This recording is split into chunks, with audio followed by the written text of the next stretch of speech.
आणि आमच्याकडे तर असं आहे की मी एकदा एका मुलीला विचारलं, म्हटलं काय गं एकत्र कुटुंब पद्धती म्हणजे काय, तर ती म्हणाली आई आणि बाबा एकत्र राहतात त्याला एकत्र कुटुंब पद्धती म्हणतात म्हणून.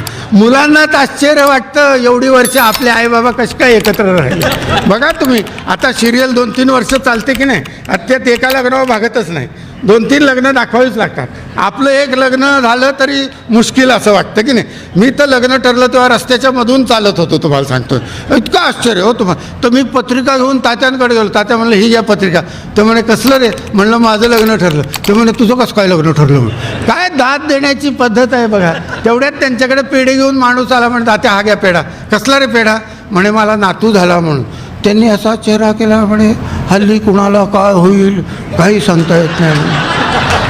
ही अशी माणसं ज्याला भेटतात त्याला इंदिरा संत किंवा पाडगावकर अशांसारख्या किंवा आमच्या आबांसारख्या कविता नाही सुचणार हो, तुम्हाला सांगतो. असं तर आमची मोठी म्हणजे धाकटी मुलगी तर मोठी मुलगी हे सगळं ऐकल्यावर म्हणाली तुम्हाला बाबा वृद्धाश्रमातनं पण हकलून देतील म्हणून.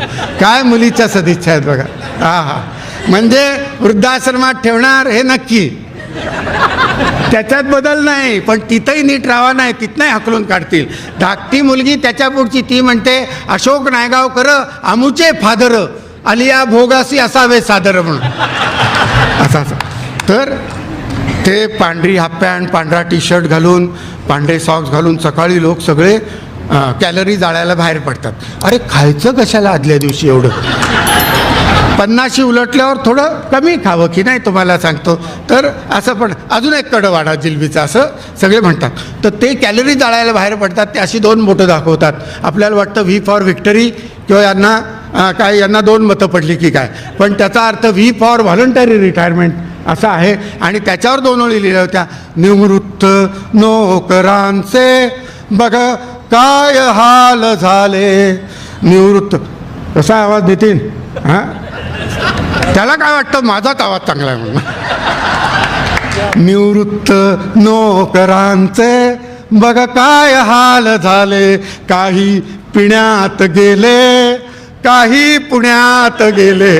काही पिण्यात गेले काही पुण्यात जाऊन ते पिण्यात गेले. असं परवा त्यांनी मला सांगितलं, पुण्यासारखी बुद्धिमत्ता मी एवढं जग फिरून आलो आहे, पण मला तुम्हाला सांगतो पुण्यासारखी बुद्धिमत्ता कुठे नाही आढळली. म्हणजे असं की त्या घराला घरपण देणारी माणसं, अशी एक जाहिरात होती बिल्डरची. मी जुन्या पुण्यातनं चाललो होतो, लाकडाच्या वखारीवर बॅनर, घराला सरपण देणारी माणसं.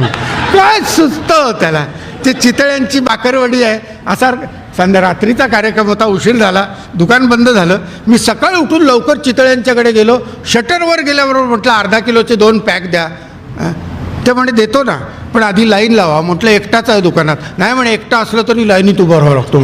इतकं स्ट्रिक्ट आहे सगळं, तुम्हाला सांगतो. असं सगळं पुण्याच्या गोष्टी जाऊयात, आपल्याकडे एवढा वेळ नाही. पण मी देखील VRS घेतली, मी देखील व्हॉलंटरी रिटायरमेंट घेतली. आणि तुझ्या गळा माझ्या गळा गुंफू मोत्यांच्या माळा, असं जे काय सगळं तू असं तिसं तर झाले, असं ते गडे उन्हाचे गोड चांदणे, असं जे काही रम्य चित्र असतं ना आपल्याकडे, असं सगळं ते पहिलं 2-4 महिने असतं बरं का विजय भाऊ. म्हणजे तुम्ही इथे कदाचित कबूल नाही करणार, पण सत्य सांगणं हे कवीचं कर्तव्य आहे. नंतर पहिले ते 3-4 महिने निघून गेल्यानंतर 25 वर्षानंतर पुलाखालून सगळं पाणी वाहून जातं. आणि नंतर चहा घ्या हां, काय स्वर आहे बघा, चहा घ्या हां. आणि रामूला चहा देताना रामू चहा घे हो, वाफ निघून जाते. कारण रामू निघून गेला तर दुसरा रामू मिळणं कठीण असतं. नवरा डोक्यात राग घालून गेला तर सगळे नवरे 4:30ला बोंबलत घरी परत येतात. कारण बिन साखरेचा चहा बाहेर कुठं लवकर मिळत नाही, तुम्हाला सांगतो. काय तुम्ही या वयात टाळ्या वाजवताय, इतक्या लवकर तुम्हाला हे त्रास होतोय म्हणजे. असा सगळं घरामध्ये सगळं तुम्हाला सांगतो. त्या घरामध्ये म्हणजे पुरुष हा अत्यंत हळवार हृदयाचा आहे. पुरुष हा हळवार हृदयाचा आहे. महिलांना हे कदाचित पटणार नाही, पण सत्य सांगणं कवीचं करतं. बघा पुरुषांकडे आमच्याकडे काय एक बॉलपेन असतं, महिलांकडे लाटणं उलटणं रवी, केवढ्या गोष्टी आहेत फेकून मारायला. आणि कलात्मकता नाही, ती मोतीची जुडी आहे ना ती निवडायला गेली पुरुषांकडे दिली ना तर आम्ही ती जुडी घेतो, ती सुतळीची गाठ मारलेली असते बघा, आपण ती सोडायचा प्रयत्न करतो, नाही सुटत. 5-10 मिनटं जातात त्यात. महिला बघा अशी 2 बोटं घालून खसकन तोडतात, कलात्मकता नाही. पुरुष हा हळवार हृदयाचा आहे. ती जी काडी घेतल्यानंतर मेथीची, हे पान तोडू का हे पान तोडू, कशासाठी तोडू, ही विवेकबुद्धी आहे आपल्याकडे. महिलांकडे विवेकबुद्धी नाही. असं पान एकीकडं, काड्या एकीकडं, 10 मिनिटात त्या मेथीच्या जुडीची किंवा भाजीची वाट लावून टाकतात सगळी. नारळ बघा कसा खोवतात, तुम्ही बघितलं असेल. हृदय खोवतायत असं वाटतं आपल्याला, हृदय खोवतात. मला नारळ खोवायला सांगितला. एकतर आता इथे कसं माझं मान वरती असते, घरी मी खाली मान असते. म्हणजे असं खरंच तुम्हाला खाली मान घालून मी ते नारळाची वाटी घेतली. पण विळीवर कसं बसायचं माहीत नाही, विळीवर उलटा बसलो तुम्हाला सांगतोय. असं सगळ्या गोष्टी आणि हे सगळं. तर मला वाटलं शुद्धलेखन काढायला सांगते ती काय हेडमास्टर मिस्ट्रेस शाळेची. नाही म्हणे, त्या मटक्या भिजत टाकल्यात, 2दा पाण्यातनं काढून त्याला फडक्याला गाठ मारून त्याच्यावर नीट वजन ठेवा. नशीब तुम्ही बसा असं नाही सांगितलं, नाही तर मोड कसे येत आहेत बघत बसा म्हणून सांगितलं असतं. तुम्ही आत्ता हसताय, पण माझ्यापेक्षा जास्त वाईट दिवस तुम्हाला येणार आहेत, असा माझा शाप आहे तुम्हाला सगळ्यांना. अशी माझ्यापेक्षा जास्त कामं तुम्हाला सगळ्यांना करावी लागणार आहेत, असा रामनवमीच्या दिवशीचा शाप आहे मला, तुम्हाला सांगतो. आणि त्या घरामध्ये किती क्रूरता असते हे महिला लिहूच शकत नाहीत. त्यासाठी हळवार हृदयाचा पुरुषच जन्माला यावा लागतो. टाळ्या वाजवा तुम्ही.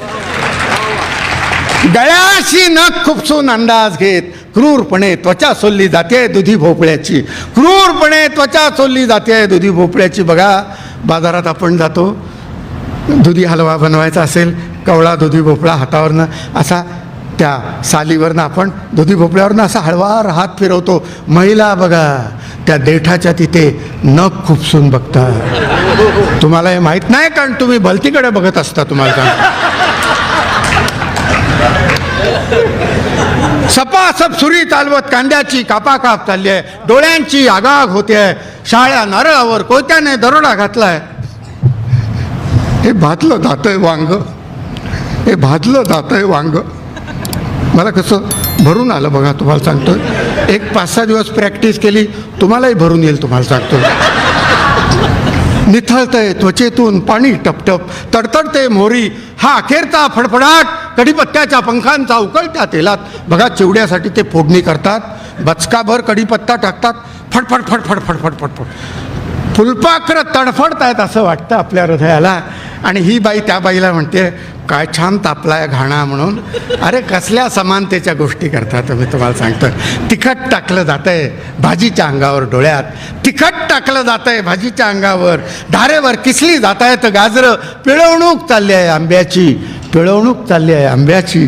सर्वहारा बनली आहे कोय वरवंट्याखाली, चिरडते मीठ मिरची आणि बत्ता घातला जातोय वेलदोड्याच्या डोक्यात. बत्ता घातला जातोय वेलदोड्याच्या डोक्यात.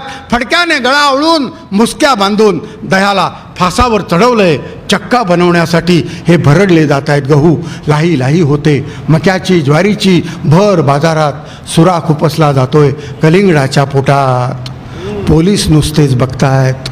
संत्र्या मोसंब्या केळ्यांची, संत्र्या मोसंब्या केळ्यांची वस्त्र उतरवली जात आहेत, वस्त्र उतरवली जात आहेत. दिवसा ढवळ्या मक्याच्या कणसाला दिलंय विस्तवाच्या तोंडी आणि वर मीठ तिखट लिंबू चोळलं जात आहे जखमांवर. हे काय चाललंय, हे काय चाललंय. युगानुयुगे शाकाहारी, हे काय चाललंय युगानुयुगे शाकाहारी.